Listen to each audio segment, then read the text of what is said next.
security forces have launched a major push to try to clear the Westgate shopping centre in Nairobi, 3 days after it was seized, apparently by Al-Shabaab militants, where over the last few hours there have been a number of explosions, heavy gunfire, as well as black smoke pouring from the occupied building. Kenya's Interior Minister says almost all the hostages have now been freed and that 2 of the attackers have been killed. The live scene is what you can look at the moment, a huge plume of smoke still rising from the building, and that is the scene brought to us by Kenyan TV. The Al-Shabaab movement claiming responsibility for the attack, saying it was in retaliation for Kenyan military operations in Somalia. But let's go over to just near the Westgate shopping centre where our correspondent Karen Allen is. Karen, what's happening now?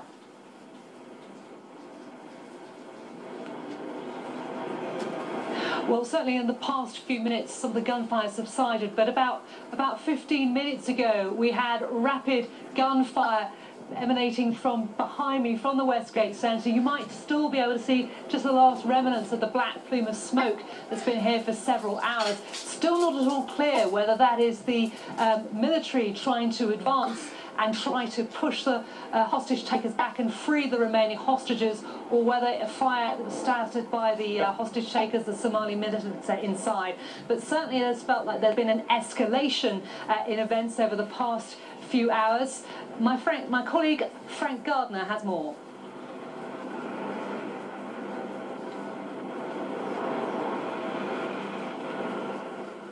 At Nairobi's embattled Westgate shopping mall, Kenyan forces have the complex surrounded, but the death toll continues to rise.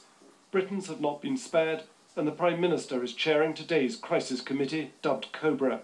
I can confirm that there is a 4th British national confirmed dead, and next of kin have been informed. We're in touch with the Kenyan authorities, in close contact with the Kenyan authorities. We stand ready to provide them with any additional assistance they require. We'll be monitoring the situation throughout the day, and the Prime Minister is returning to London to chair a further Cobra meeting later this afternoon. The attack began at midday on Saturday at Nairobi's upmarket Westgate shopping centre. It's a multi-storey complex, one of the newest in East Africa, and popular with both Kenyans and expatriates. The attackers, numbering between 10 and 15 people, sprayed machine gun fire and threw grenades. They appeared to target non-Muslims, even shooting small children. There you can see the Nakumatt supermarket, which is located over the first 2 floors, and after more than 48 hours, the attackers and an unknown number of hostages are still thought to be holed up there. It took the Kenyan authorities nearly 30 minutes to arrive on the scene, but they have since managed to extract most of those inside. Alongside private security guards on the scene, Israeli advisors are believed to be working closely with the Kenyans. Britain already has forces in the country and has offered help, but it's not clear if that will mean military assistance. Let's not forget, this is a Kenyan operation. Our soldiers and our advisors will be advising them. They will not be at the front of this. The group that launched the attack is Somalia's Al-Shabaab militants. They are a banned insurgent group linked to Al-Qaeda. Numbering only a few thousand and with a shrinking power base, they've carried out numerous attacks both inside Somalia and in Kenya and Uganda. They've been making frequent media statements ever since the siege began. There are some rumors spreading around that I've been reading that say that there were American, British and other attackers of different nationalities involved, but I can confirm to you that none of that is true. There will be no negotiations. This whole grisly standoff is painfully reminiscent of the Mumbai siege of 2008. Counter-terrorism officials around the world always feared it would be repeated. Now it has been. Frank Gardner, BBC News.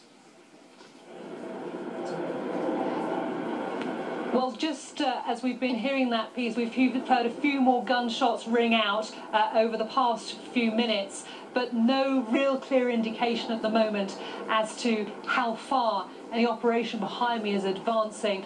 I'm joined now by Daniel Howden. He's the Africa correspondent from The Independent. Daniel, you were here right from the beginning on Saturday when this was there any indication at that early stage that we would still be standing here, what, more than 2 days on, and witnessing probably one of the darkest days in Kenya's history? most of us were interrupted on what was a relatively quiet Saturday. People were at barbecues, they were called in, people were on the terrace of a nearby hotel having a drink when this happened. It was very hard at that point to understand the scale of what would unfold. It was only when I got to the scene and saw bodies littered over the balcony of the popular art cafe, which is the first shop that you reach at Westgate, we began to understand what was going on. Police started rapidly arriving on the scenes. It was very hard to tell who had come in order just to watch what was happening and who were the people who just poured out of the shopping centre itself once the shooting had begun. We don't know how this is going to end, but how is this being played out among Kenyans? You live here, you're resident here. What will this mean for the future and for Kenya's ability to advance? Well, this comes at a complicated moment. A lot of people look to Nairobi as possibly the place where middle-income Africa might actually flourish. So there's a great fear that this will have a big impact on Kenya's tourism industry, but will it knock the reputation of Kenya as an emerging tech centre? These are the kinds of questions that are worrying people. But at this point, we're seeing is a very strong and very natural nationalist pride and reaction. There's been a fantastic response from Kenyans themselves to appeals for blood donors. There have been volunteers taking part, people who have really pulled together. The long-term impact of this is something for the weeks ahead. What's your sense about the activity that we're seeing here at the moment? I mean, as I speak to you, there seem to be shift changes with different military vehicles coming in and out. Is there a sense that things are now drawing to a close? I think it's hard to say that things are drawing to a close, given the huge clouds of black smoke that are pouring out of the building and the heavy exchanges of gunfire. It's a little hard to believe that many people are going to be able to stay for much longer or would be able to remain in hiding inside that building. From the troop movements, the operations do seem to have reached some kind of crescendo. But then again, we were being told last night that the final assault was underway. It seems that was premature. We can't be sure. Thank you very much indeed. Well, as we say, we know that Kenya has been experienced in terrorist attacks in the past, but there really is a sense that there is nothing really that can match this scale. Even the attack 15 years ago on the US Embassy, as they've got a couple more hours of light still to go, and everyone's hoping and praying around us, certainly Kenyans that you see milling around in the street and they're being held back, that this will come to some conclusion soon. Karen, thank you very much. Karen Allen there in Nairobi, just by the Westgate Mall, keeping right up to date with events. We will keep going back there for any further developments, of course.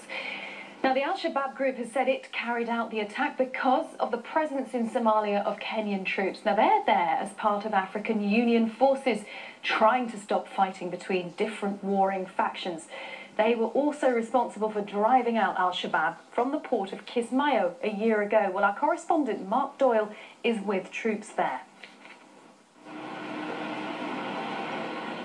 Armed men have always ruled Somalia. These African Union troops are the latest. But they have a mandate from the United Nations to be here. Their task, keep Al-Shabaab at bay if possible and encourage a Somali government to emerge. The terrible living conditions of most Somalis show how difficult these ambitions are. This farmer, whose identity we've disguised, says he fled his land after Al-Shabaab took control there. If you have a farm and a sack of maize, they will take half of it. If you don't pay that half of it, then they will arrest you or they will punish you. African Union troops do what they can to control the situation, but they're battling against a long history of unrest. Somalia has come to this state of affairs because the tribes here, or clans as they're known in Somalia, have been fighting each other for years. The Islamists saw this confusion and moved in to exploit it. The local Somali government forces are disorganised. Most people here think if the African Union soldiers, known as AMISOM, were to leave, the situation here would get rapidly worse. If AMISOM left, how long would you last? 5 minutes, 1 hour? I can't predict. It may take long, it may take short, but what we are fighting is it's not Americans or Britain. We are fighting with other Somalians.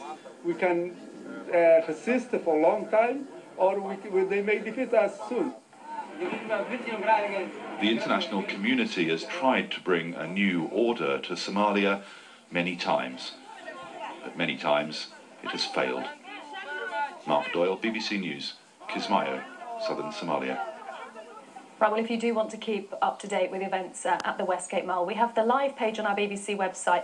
It has all the latest developments to show you on my tablet what it looks like. It's basically on the BBC website in the Africa section, but it is there on the front page of our website, and you can go to that. It really does have every development coming up live in front of your eyes, as well as background to quite a lot of the stories, as well as some of the victims and more about their lives. So do head to that if you want continuing updates, and we'll bring you all we can, of course, here on BBC World News TV.